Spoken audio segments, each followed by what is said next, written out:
We'd like to welcome each and every individual to Voices of Integrity podcast for personalities.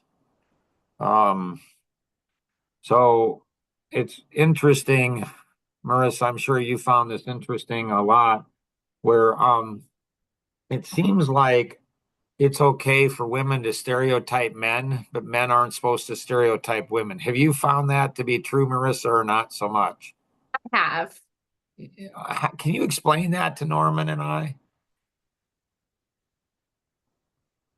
Okay, so the crowds that I interact with, the way they stereotype men is not going to fit the same pattern as this. I know that there's both cases. Usually, I'm around crowds of other women who more so the way they stereotype men is like how they interact with humans, not their appearances. And so I think that sometimes men women get upset by the stereotypes men make about them based on their physical appearances. I'm not saying what's right or wrong. I'm just saying what I've observed in my group interactions. Um, and I think sometimes the stereotyping goes from a really bad experience with like one or a couple of men, and then because of that, they're just looking for that to be reinforced when they are interacting with other men. So one of the reasons I love having Marissa on is like she thinks in a very different way and observes things in a very different way. I'm like, really? I mean, obviously, I understand that men tend to be very visual based, and so attractiveness or physical, how a woman, how. So I understand that. I'm not stupid, but I'm like stereotyping. I mean, I guess you know, I'm trying to process what would be a stereotype physically. And I came up with blondes. Oh, okay, that makes sense. Okay, I get it. All right. Um, and so, um, have you both thought of like why stereotypes are stereotypes? I feel like it's like the sort of the group thing. I feel like you have a couple examples of a consistent thing happening across. That's exactly what it is. Like Yeah, the reason stereotypes are there because and in Malcolm Gladwell's book, he talks about, I think it's the rule of, I don't know if it's 25 or 33, where 25%, if a 25% of the group does something, then it's like stereotype. And so groups get all upset for other people stereotyping them. What they should be doing is talking to the group, like talk to the hand, talk to the group, like talk to yourselves. Like, man, if you don't want to be stereotyped that way, then stop being that way. Well, we're not all that way. Well, that's kind of a stupid statement. Like that's just I just find that a stupid statement. Like we're not all that. Why would somebody say that? Like it just doesn't seem to make any sense. It's an obvious statement that not all people are always every time. Now you guys brought up the topic and so it brings up a lot of trauma with me. Um, Marissa's probably thinking, man, this guy's got more trauma than like like so it was the topic you guys were interested in, it connects back into personality substantially, um, is about truthfulness between, men and women. So what triggered this is Cheryl. It's all Cheryl's fault. Cheryl's the one that triggered all of this. Like, or we could say we're giving her all the credit, whatever it wants, but we're at a coffee connection. Oh, Marissa, I can't wait until you participate in a coffee connection. Oh, like it's crazy. It's going to be so much fun to see you and Norman interact.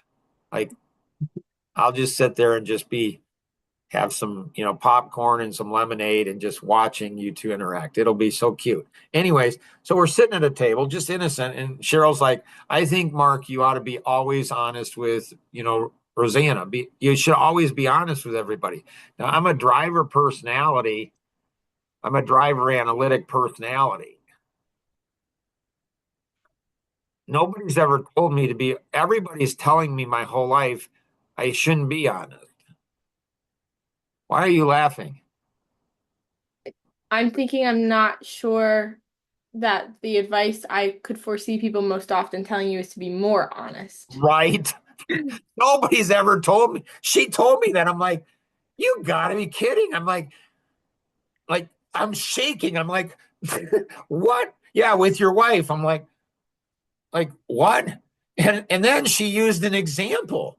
She's like, yeah, I think you ought to be honest with your wife and all the women. I'm like, I'm shaking. I'm like, this just can't work out well. And she says, yeah. And she says, if a woman says, do you think I'm fat? And you think she is, just say, yeah, I think you're fat. So she then uses like, I'm like, whoa, baby cakes. Like if she's like, if a woman is stupid enough to ask that question, you should be honest with her. I'm like, holy cow. Like my mind. And you guys came up. Like you guys came up at Coffee Connection. You guys were there. She's like, we're at the table. She's like, what's this pink stuff? I'm like, right? Oh, you mean yeah, Saturday? Yeah. Yeah, you guys came up, we're at a table, and she's like pulling me over and she sits me down. She's like, Mark, I gotta talk to you. I'm like, okay. She's like, what's this pink stuff that Norman's talking about? I'm like, right? Like,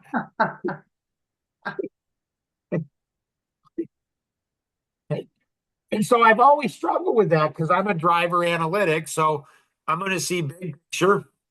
I'm going to see, and Rosanna, you can chime in anytime you want. Thanks for being on. Love it.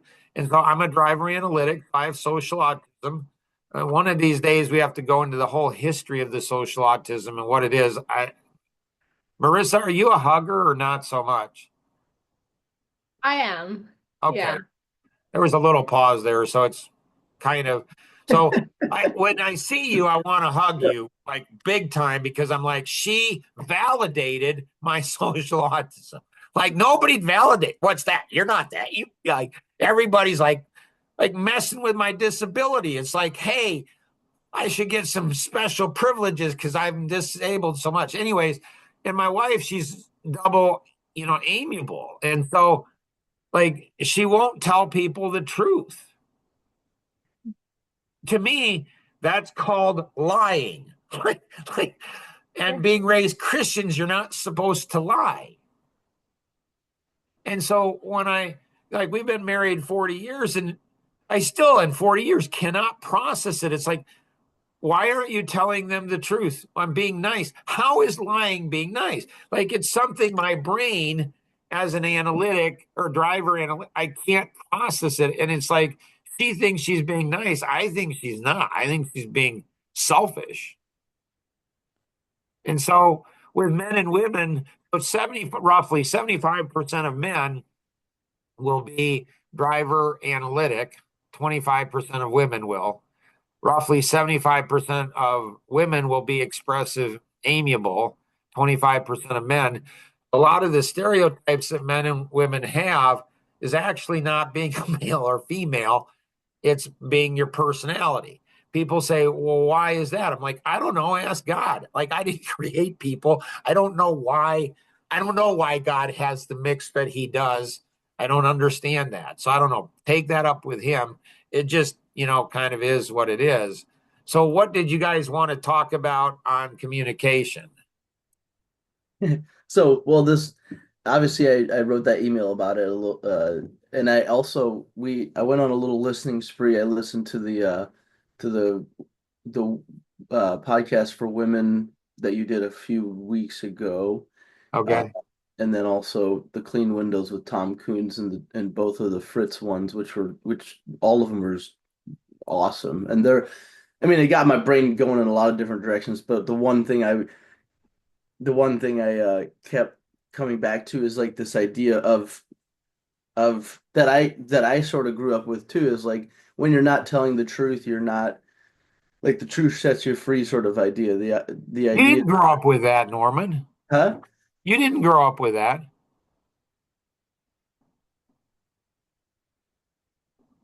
I think I grew up with I know what you mean by that actually. I think I know what you mean by that. Right. Because that's the same thing. Amish and Baptist are very similar. And so the Amish, you're aware of that passage, but the Amish are not direct and honest with people. Like they're some of the most indirect I'm not saying dishonest. I'm just saying that most indirect people on the planet, like they won't tell you what they're thinking about you or what they see. So you grew up in a similar thing as I did, and that is, if you don't have a kind word, Don't don't say it. And what's yeah. a kind word? A kind word is telling everybody how amazing they are. How is that kind? Like they grow up to be self-centered, egotistical, self-absorbed, narcissistic, you know, self-righteous people. That's what they are. That's true. It's actually very true that you said that because I don't know if I think I grew up with the sort of the idea, the ideal that no, you shouldn't lie, blah blah blah. But at the same time, there's two conflicting things there. Vividly remember my mom saying, if you don't have anything nice to say, don't say anything. Like I remember not just my mom, many adults around me. So it's actually funny that it just dawned on me that that probably narrative, that story, or that the way to operate in that way or whatever probably overwhelmed the other way of no, actually you should tell the truth all the time. And it's uh the whole thing what you said when we started this of like you don't actually think it's nice. You don't actually think it's nice. You know what I mean? Like where telling the truth, there's a you said something I believe on the women podcast where you said when you find somebody that that cherishes that loves you enough to basically put aside the relationship with them to tell you the truth, there's a lot of value in that sort of a person, and I think there's a lot of value in what you're saying there. I think there's a lot packed in there. But like Jordan, I mean, Jordan Peterson says it's the adventure of your life when you tell the truth. No matter what, it's still the truth, and you have to sort of live by the consequences of it. But at the same time, like uh, striving to do that, I guess, is for me has always been sort of a thing for me. And we ran into this situation where there's a simple question brought up, a simple yes or no question, and in my head, I didn't pause. I didn't pause and say, okay, what does she want in this moment? I didn't do that. And instead I just went with what I was actually thinking. Um, and in my head I'm thinking if she's asking the question, I gotta, she clearly is okay with one or the other. But and it didn't end up being that way. In that Which is moment an I was adventure of a lifetime. Jordan's right. exactly. Like, it's an adventure. And it's so cool that you guys are having this adventure when you're dating, because the adventure even gets more exciting after you get married. It's like, oh my goodness. Like, and if you look at it like an adventure, if the man and the woman look at it like an adventure, it is an adventure. It's an adventure of a lifetime. It's so cool, but it's hard. It's hard for the man, it's hard for the woman. And this is the thing, like with Jason, Norman's brother, that is, it's so like people like Jason is an amiable, analytic, and so he's not going to be at all like me. I mean, the analytic we cross over there, but the amiable we don't. And so he'll be super nice or quiet, and then out of nowhere, all of a sudden, he's like really biting, and they're like, when I'm like that, oh, that's just Mark. He's just, but when Jason's like that, people are like, did he just say what I think he said? Wow, that was a little harsh. That was a little mean. Speaking of, this is totally not off topic, but adjacent to. I wonder what percentage of the Amish would test out as amiable. I think a lot of the Amish men that stay in the Amish are going to be analytic and amiable. And a lot of the men, well, and the women too, both. I think that there's a lot of the Amish driver expressive will often leave And that's with both sides. I think the ones that stay, they learn to be very careful with their driver or expressive, because the driver or expressive are disruptors. Exactly. Yep. Yep. And if you don't have anything nice to say, don't say it at all. Right. No. Or if you say, not only nice, if it's not totally in alignment with everything else, like don't, like it's another whole spectrum beyond nice. It's don't ask any questions that could go ahead. It's not like asking a question. You don't think of, well, asking a question as being right or wrong, good or bad. It's a question, like why? And so it's like, don't ask any questions. And a lot of Baptists, they don't like hard questions either. So it's like, don't even, like, just go with the flow. Marissa, what are you thinking right now?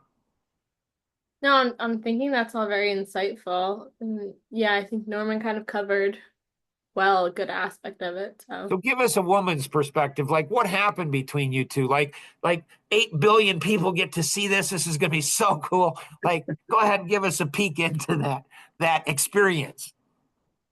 well, okay. I love to read, and the Okay. kind of books that I love to read are not the books that Norman has any interest in ever reading. So that's kind of the foundation. I just finished one of my books. I was so excited about it. And I asked him, all excited, all like bubbly, hyped up, like, do you want me to tell you about my book? And Norman just, without missing a beat, not missing a single beat, goes, no. I was like, oh, okay. So then he nicely, in a sense, we can analyze the word nice in a moment, like tries to be like, no, it's okay. Like you can tell me. And I'm like, no, you don't want to hear about it. I don't want to tell you something that I know you don't want to deal with.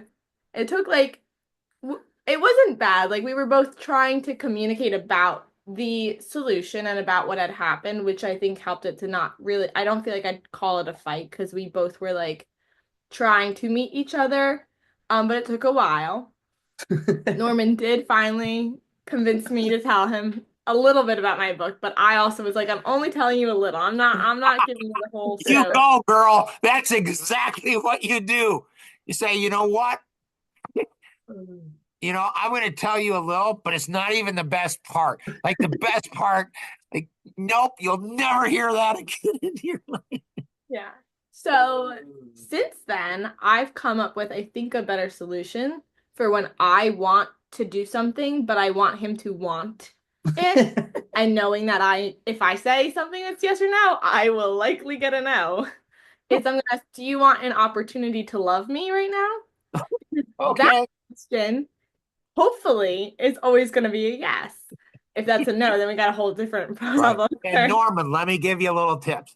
Don't go, that is not the time to pause. It's not the time to go, sure. Don't do that. Depending on what it is. No, I'm not telling you what it is. I'm saying, do you want Right. Yeah. No. Yeah. Just You got to be careful about these things. So Marissa, here's a little tip. Created a lot of trauma for me when I was 20, probably 24.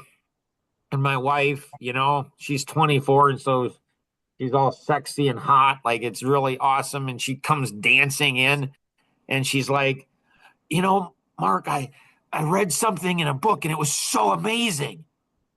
I'm like, okay. And she tells me, and she's like, and I didn't say anything verbally. I just like, this is exactly what I did. like, she's like, I know. You've been telling me that for, 4 years, but I had to read it in a book. And I was hurt deeply. I'm like, 4 years I've been married to her and some other guy, she listens to some other guy who doesn't even know her. And then she listens to him and she's impacted by him. Me, I've spent 4 years trying to help, and she doesn't pick it up from me. And you can tell, like, even 36 years later, you can tell at the hurt and the depth of the pain of what it is. And so I'm like, I don't like to write, but fine, I'll go ahead and become an author. So I've written 17 books. I don't know if she's read any one of them. It's okay though. Like, it's okay. It's fine. It's not a big deal. I'll just keep writing. And so it's weird. Like, men and women, it's just weird. Not to make this all about me, of course. I mean, I would never want to do that. So, any other thoughts, Marissa, you have? But I think on that one, first of all, sometimes it's not that you can't hear the message, you just kind of need a different voice saying it. Like sometimes it just kind of you get used to hearing that person saying it. I know, but I've heard this same comment from like my mother has said, I've told you that for years. And I'm like, okay, but So I something about the just way. help me understand this, because my social autism, you can start seeing. Melissa says it's Tourette's. It's like, Dad, you're starting I mean, so like can men use that with women or not? That same logic? I think that if it plays out in the same kind of way, yes. Like the part of the issue was that the message you were trying to get through, she got that message, she just got it from a different source. So I think that when it comes to things like Norman got the message just from a different source, I might at first feel like hurt and upset. But if I'm like able to think about like, well, what did I actually want? I wanted him to like think of this or have this perspective or something.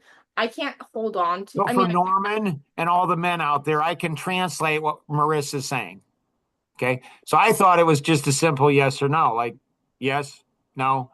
But what she's saying is it's complicated, and the women will change the rules all the time on the men. And so you really, if you're not sure what it is, just ask the woman, not because she has a God complex, and not because she's the one that sets all the rules and everything. It's not that. I mean, it's for a guy, it's easiest if you process it. It is that she's God, and you just ask her, Wait, she'll explain everything to you. weren't you also asking more along the lines of, is it something that we can, like, I've been telling you that all along how it works in on the other part, or what is that? Did she answer the question? Well, it's weird because it seems like she gave a man answer. Like, she talked a lot and said maybe very little. Like, at least that's what they would say about men. It's like, I'm not sure what you're saying. And it's almost like men are supposed to kind of it's just weird. It's like, so women will go ahead and say to men, and they don't realize they're doing it. They don't realize how complicated they're making it. And it's like, and they don't realize, can I use the word hypocrisy? They don't realize they're holding men to a standard that they don't hold themselves to, which their husband, will put up with, tolerate, learn to deal with for a period of time, but their boys won't. Their boys will struggle with that and get frustrated with the women, the moms and the sisters, and say, this doesn't seem fair. Like this, it seems like you're holding me to a standard that you're not being held to yourself. And boys then start to resent women. Men just learn to, husbands just learn, grandfather, they just learn to deal with. This is part of being it's not fair. Like, and it's okay. Sorry to interrupt, Marissa. Did you have anything else that you'd like to share? good. I think that if you wanted me to give a one word, I'd go with yes, would be my answer. That yes, it can work both directions. So, And every man's out there like, nah, it's not yes.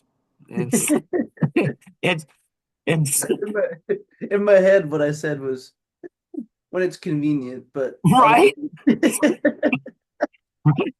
Right. So this is what's so cool. What's so cool is if God's destiny is for you, or God's will is for both of you to continue on in the relationship. And it'd be so cool. Like, it would be so neat for Roseanne and I to go back 41 years and see us on video. Like that would be really cool to do it. So it's so cool that you guys are doing podcasts. And if you guys do continue in the relationship, if you do go from dating to engagement to marriage, these podcasts will be precious beyond any comprehension. Like it'll be amazing. And your kids, your children seeing this stuff, mom and dad so young, like mom and dad were once really young. And then seeing how you guys, the energy on how you're playful and how you're working with one another. And so you go to the next one, engagement, then you go to the next step, which is marriage. And then you start having kids and economic engine and all these pressures that start building up. And it can be hard to, look at it like an adventure.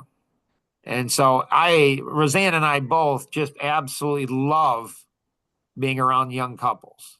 I mean, it's like Ginger Ann's older dog is, old. Like they think she's going to die. I mean, I was told, what's a dad think when it's like, you're like Katya, dad, you never die. I'm like, whoa, like what's going on there? That's kind of great. But it's interesting because she's got arthritis and stuff. She's a German Shepherd. She's got arthritis. But when she's around a little puppy, she totally changes. So for couples that have been married longer, I would encourage you to be around couples who are dating or engaged or young couples because it brings new life into your marriage. It just does. It just does. And for young couples, it's really cool to go ahead and be around couples that have been for decades because they can give you things that I was never given. Where the husband, you need to learn some things. And the wife, you need to learn some things, and how you bring that together to make that a crazy cool adventure is neat. Anything else that either of you have?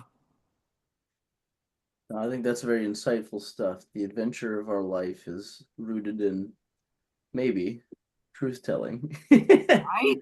I've Maybe never very intentional there. like, like what does that mean? And so there's a stereotype of women. There's a stereotype of women. They don't want to hear the truth. They don't. If your mom says, "Is this a pretty dress?" You just say, "Ooh, it's very pretty, mom." Like, so there's a stereotype. But are men any better? Do men like, do they really want to know the truth? And so there's equal on both sides. To love that you both were able to be on, for sure. That's a top priority. The weekend podcasts are even more exciting, more of an adventure because we can go into part 2. And so part 2 is just waiting there, but we'll have to go ahead and wait for another time. If you're listening to the rebroadcast of this, pass it along to other people, young couples, older couples, couples that aren't even couples, people. There's a lot of wisdom and insight, I think, in all of it. If you have any questions, connect with the individual who invited you to participate in today's session, or you can call toll free 888-230-2300. Outside the U.S., 630-393-9909. And always remember, we can accomplish so much more together than we ever could on our own. Have an amazing day. Bye-bye.